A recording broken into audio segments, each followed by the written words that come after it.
प्रभाग क्रमांक 8 मध्ये मोफत देवदर्शन यात्रेचे आयोजन। सामाजिक कार्यकर्ते विनोददादा सौदे यांच्या पुढाकाराने शेकडो भक्तांनी घेतला लाभ।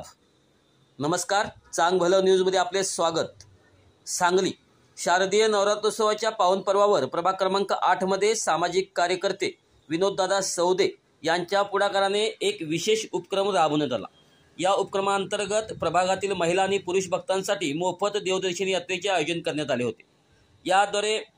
यात्रेद्वारे भक्तांना नवदुर्गा देवतांच्या पवित्र स्थळांना भेट देण्याची संधी मिळाली। यामध्ये श्री उजाई देवी, श्री महालक्ष्मी देवी, श्री पद्मावती देवी, श्री फिरंगाई देवी, श्री कात्यायनी देवी, श्री कमलाजा देवी, श्री महाकाली देवी, श्री अनुकामिनिका देवी, श्री त्र्यंबोली देवी आणि श्री ज्योतिबा या देवस्थानांचा समावेश होता।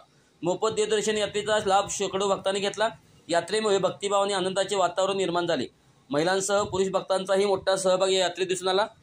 सामाजिक कार्यकर्ते विनोददादा सौदे शारदीय नवरात्रोत्सव हा भक्तिभावाचा सण आहे। या यात्रेच्या माध्यमातून प्रभागातील नागरिकांना एकत्र आणून श्रद्धेचा आणि आनंदाचा अनुभव द्यायचा होता। भविष्यात अशा सामाजिक व धार्मिक उपक्रमाचे आयोजन करणार आहोत, अशा प्रकारे सामाजिक कार्यकर्ते विनोद सौदे यांनी आपले मत मांडले। अशाच बातम्यांसाठी आमच्यासोबत कनेक्ट रहा।